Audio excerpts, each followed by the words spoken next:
Justin Gaethje involved in over 25-round fights with the likes of Khabib Nurmagomedov, Max Holloway, and Charles Oliveira. Hello, everyone. My name is Owen Lee. You may know me from my MMA documentaries over at Owen Lee Productions, but on this channel, we just yap about MMA, which I am very passionate about. Today on the show, we are going to be covering Paddy's shadowboxing fiasco, Sean O'Malley and Song Yadong stats, Dustin's predictions, Volk's predictions, Chandler's predictions. But first, some in-depth stats on headlining event UFC 324 taking place tomorrow or today, depending on when you're watching it. Paddy is the betting favorite. I'm not a betting guy. I don't really care. But it tells you where the masses are. It tells you what the masses are thinking. They're putting their money where their mouth is. They're saying, this guy with the crazy hair is going to win. Justin Gaethje, 26-5-0. I'm going to make this full screen here 1 second. Boom. A little bit nicer. Justin Gaethje, 26-5-0. Paddy Pimblett, 23-3-0. So it's very similar records, but even on the margins, it actually trickles out to be a lot more experience on the side of Gaethje, as you'll see as we're going along. Gaethje 37, Pimblett 31, 6-year age gap. Gaethje has 14 UFC fights. Pimblett has half that. Now, MMA fights, it's probably a divisive topic, but I think it's suffice to say the UFC is the pinnacle. I think most people agree that the highest concentration of the elite fighters are in the UFC. So while you might have some MMA fights, when you come to those big bright lights of the UFC, that rigor, that prestige, that talent level, it all goes up.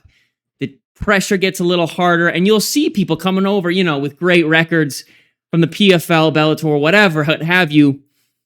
They don't shine like they once did. Sometimes they do, a lot of times they don't. But moving right along, we have average fight time. Gaethje at 11 minutes, 14 seconds. Pimblett at 8 minutes. So slightly shorter average fight time for Pimblett. The height and reach, I'm not a big height and reach guy. It never, you know what I mean? It never.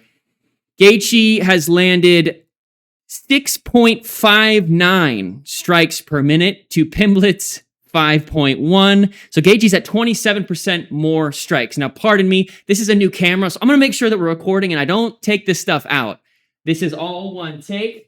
That's the thing about this channel. Yep, we are good. Pardon me. I just want to make sure that this new camera is in fact running. I can't see if it's running unless I'm behind the screen.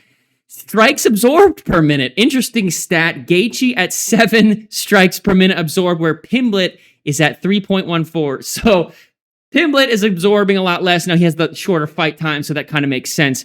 Striking defense, Gaethje at 51. Now I'm not going to just list off stats this whole. We have a lot of stuff to get to, but these stats to me are fascinating. It's something that kind of paints a little bit of the story, not the entire story. But we have striking defense, Gaethje 51, Pimblett 42%. So Gaethje a little stronger on the defense as far as strikes are concerned. Grappling, a lot of you might think that Paddy's, including myself, I've seen some amazing submissions by Paddy. And that might be where this fight can make a big change in the outcome. I think that I don't think it's going out on a limb to say that Pimblett has, as we've seen his submissions. Now, I don't say that to say that Gaethje has weak defense. I think it's going to be difficult to get him there, but I've been impressed with Paddy's grappling, his jiu-jitsu, his scrambling. It's his scrambling especially. Man, that King Green submission. But takedowns per 15 minutes, Gaethje's at 0.1, where Pimblett is at 0.9. So, per 15 minutes. So every 3 rounds, you're probably getting a takedown from Pimblett. You're probably not getting one from Gaethje. Takedown accuracy, Gaethje's at 14%. Pimblett is at 28%. So Gaethje's not quite as precise on the takedowns. We got a lot of stats here, but these are some of the most interesting ones. Submissions per 15 minutes. Gaethje is at 0, and Pimblett is at 1.7 per 15 minutes on average. Interesting stats here. Quality of opposition. That's another topic. Quality of opposition. Gaethje has fought a lot of big names. You've seen him in wars. You've seen him along, the Dustin Poirier fights, the Holloway fights. We've seen him with Charles Oliveira, Rafael Fiziev, Alvarez, Tony, Chandler. Pimblett's best wins, on the other hand, we got Chandler, King Green, Tony Ferguson. Never fought anyone in the lightweight top 10. Interesting stat. So we'll see how it plays out. What I've noticed, and I know it's one of these talking points people say, there really is levels to this whole thing. I mean, you there's a big difference between the below the top 10 and the top 2, 3, 4, 5, 6 guys. I mean, it is killer level of technique and talent at that level. Moving right along. I've got some notes here, but right, the Chandler prediction. So we have some predictions here from Michael Chandler, Dustin Poirier, and Alexander Volkanovski. Chandler is quoted as saying, this is from an ESPN interview, more skilled, more experienced, and a better fighter all around, I think, is Justin Gaethje. This is Michael Chandler saying this. But I also have been on record and said that Paddy Pimblett is better than a lot of people think he is. Remember, this is coming from Chandler. Lost to both of them. So it's like, how do you gauge? I mean, I guess he's been in there, right?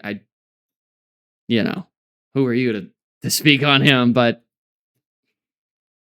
because of his haircut, the way he talks, people don't give him a lot of credit. He's got long reach, good kicks, and is pretty darn patient and composed in there. But Gaethje is a whole different animal. So if I had to lean in one direction, I would go with Justin Gaethje as interim champion. Now, we do have some other opinions from the likes of Dustin Poirier. He went on the Ariel Helwani show. I'm a big fan of the show. As saying, I just think Justin has been in those 25-minute fights. He's been in those dog fights before. I think Paddy's going to have a tough time stopping him on the feet, and I don't think Paddy's going to be able to get him down like we were talking about earlier. Justin is just a bigger puncher, and he'll put himself in harm's way to land one of those shots. It's tough to stay away from for 25 minutes straight. I think Justin stops him. Big Dustin fan. If you are as well, I did a documentary. It's been well received. It's been my most well received documentary. So if you're a fan of Dustin's, I tried my best to tell his beautiful story, starting from, a young age all the way up to today, pretty much. Alexander Volkanovski, pardon me. That's going to be a fun fight. I'm going to go with Paddy. There's been a couple of times where I thought Paddy's had big tests in front of him, and he's passed them. He's shown me in his last fight that he can really stick to a game plan, and he's going to need that with Gaethje. So I'm going to go with Paddy. Okay, so Volk, we got the Volk prediction. And before we get to the UFC 324 presser, I did want to cover this topic because I guess a lot of people care. Not something I would normally drift towards, but it got a lot of traction this week. We're going to change tabs here and move to, how do I do this? Page down. There we go. Michael Chandler.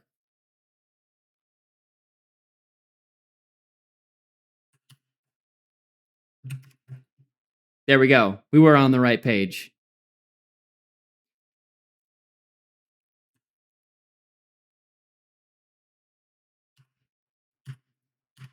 Where's my right page? There's my right page. Pardon me.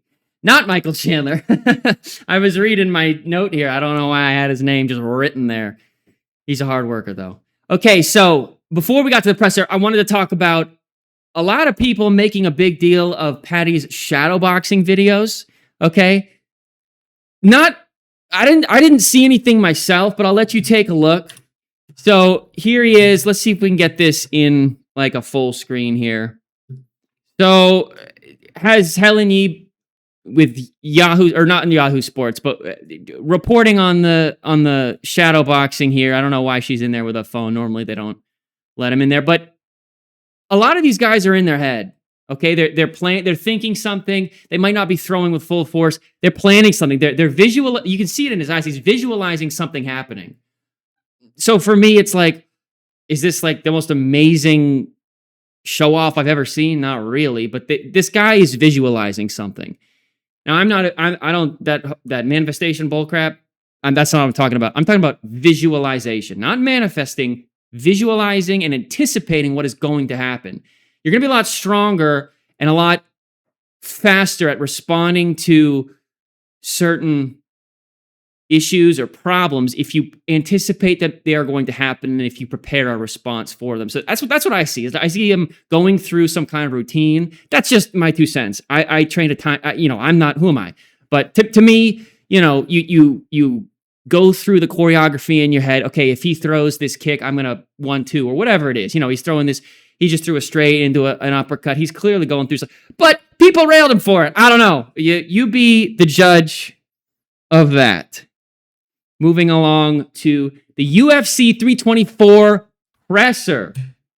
Change tabs here from Patty. Oh, I suppose I should bring up some of these comments. Justin via left hook. These people are not too. They got a couple different platforms here that we were just looking on YouTube. Here's Instagram. Not a lot of nice, 2-3 years Dagestan. There was a lot of traction. I don't know why. Bloody Elbow reported on this, bloodyelbow.com. I think that's the article we have here. Yep, Bloody Elbow. Terrible hands, roasted. Probably citing somebody on Reddit or the scum of the earth there.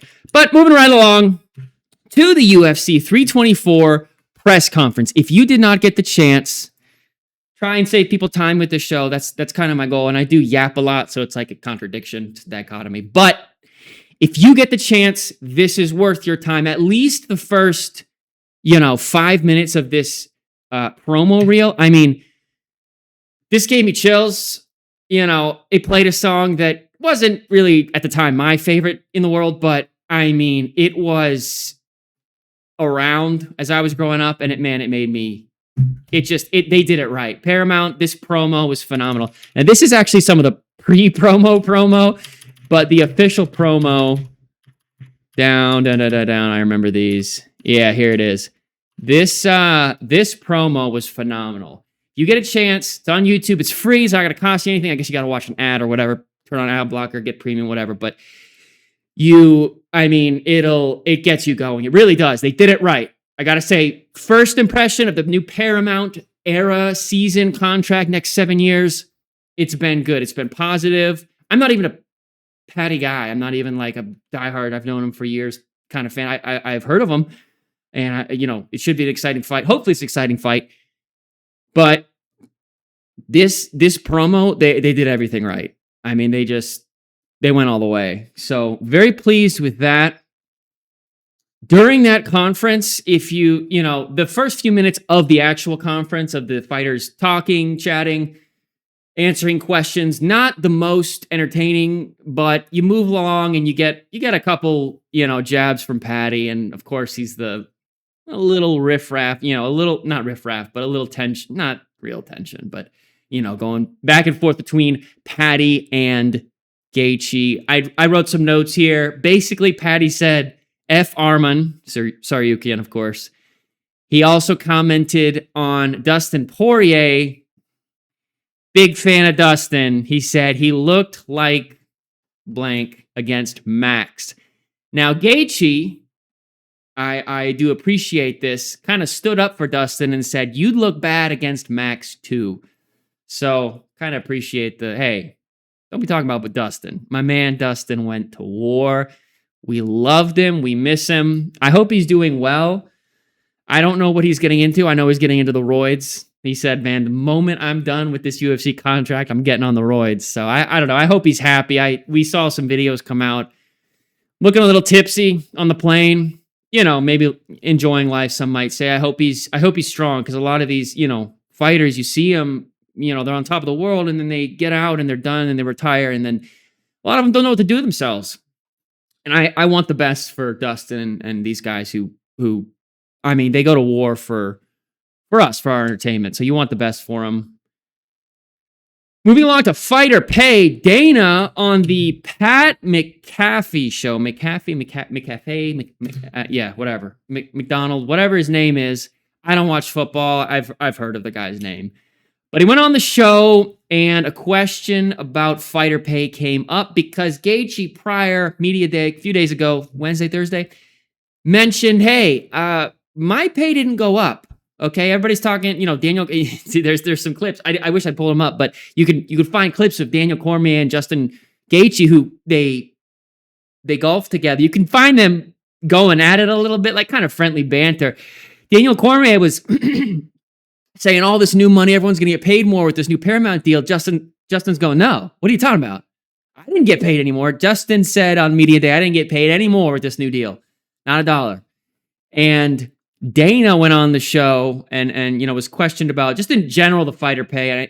Gaethje may have come up, but Dana basically said, yeah, we offered him more money and he didn't call us back or didn't reach back. And it's like, what? So you can take that a couple ways. How I take it is, okay, so what really happened is Gaethje wanted a title fight. That's what he said he deserved. Dana probably was like, we're going a different direction. Justin was like, I'm going to quit then. They probably offered him money for a different fight that wasn't a title fight. He said no, and that was him not reaching back. This is all conjecture. This is all guessing. I'm guessing that's how it went. You kind of got to read between the lines here a little bit, but, hey, we want to give you more money. Like, you're not going to answer that call? Okay. So I am a fan of Dana, of what Dana White has created. It's a wonderful story. It's a sweet story of triumph. He took this company that was going out of business and he just turned it into something. It's my favorite sport. I actually wrote that down. I wanted to mention that. I'm so passionate about the sport. Sometimes you hear these pundits, and I'll get back on track here in a minute, but you hear these pundits and they're like, yeah, like MMA's okay. Or like, it's like to me, it's a big turnoff. When I want to listen to someone, I want to know that they have a passion for it. Otherwise, why am I listening to you? Or when fighters in particular go, I've got other things going on. Chandler said that. The moment he said that, I'm like, how am I supposed to root for a guy that can't even root for himself? You're in the thing that we all love. Why are you telling us you're going to go to a different thing? My 2 cents. And my 2 cents, and that's all it's worth. That's a quote from a guest we'll talk about later. Whoops, I scrolled up. Wow. Interesting recommendations here. At any rate, that was basic. It's like an hour long, 2, 3, 4 hour show total, but he was on there. Dana also said on the show he is not looking to book Chandler. Now, I wrote this down because I wanted to mention, I just got finished saying it. It's kind of like not my favorite thing when a fighter you root for, a fighter you cheer for, that you want the best for them, they're like, yeah, this is like not, I've got other things going on. Like, oh, okay, buddy, well, then go do those. And we'll cheer for someone who's passionate about the sport. You talk about people that are passionate about the sport. A lot of these fighters are. Chandler, while I say that, I also want to acknowledge that if I'm told I'm going to get something and I go through a lot of work to get it, to just then not get it, I would be pissed too. A lot of people online, you'd read these comments on whatever social media platform you choose. People are, Chandler's so upset. Chandler, let it go, Chandler. The fight's gone. Connor's gone. You can't let him go. Let go of your ex-girlfriend kind of thing. He did the ultimate fight. He did the show with Connor. The resolution to that show was supposed to be a fight. They were contracted, I believe, for that fight. He was told you're going to fight at the end. It was built up. And when you take on something like that and you're promised a life-changing amount of money, and then it kind of hems and haws, and then you just don't get it, I'd be a little miffed too. I mean, we're talking life-changing money. One fight with Connor, you don't ever have to work again. Look up the numbers, man. I don't have them in front of me, but it's no joke. These pay-per-view points, the amount of money you get, the amount of draw that Connor brings, I feel for him in a way. Moving on to our non-MMA topics today. As I said, I'm passionate about MMA, but I'm also passionate about a lot of other things. Tony Robbins, if you're a big growth person, was on the Alex Hormozy show. And I mentioned that because it was very moving for me and a lot of people who might be interested in getting better at martial arts, obsessing over really difficult things. You want to grow, you want to get better. And Tony Robbins has had some interesting things. I'm a big Hormozy fan. I don't really do a lot of business. Of course, I have this business, but the guy gives wisdom away, and it's very appreciated by a lot of people, including myself, even if you're not some multi-business mogul. He's a smart guy. You can tell that you can see the transparency in what he says. You can see that he's shooting straight. I appreciate that about him, and he just gives it away. Of course, he makes tons of money, but there's a lot of knowledge out there. And having two guys, Tony Robbins and Alex Hormozy, come together, worth the watch. Well worth the watch. And finally, there we go. There we go. We got some promo there. Here's a little snippet of the clip I was speaking on.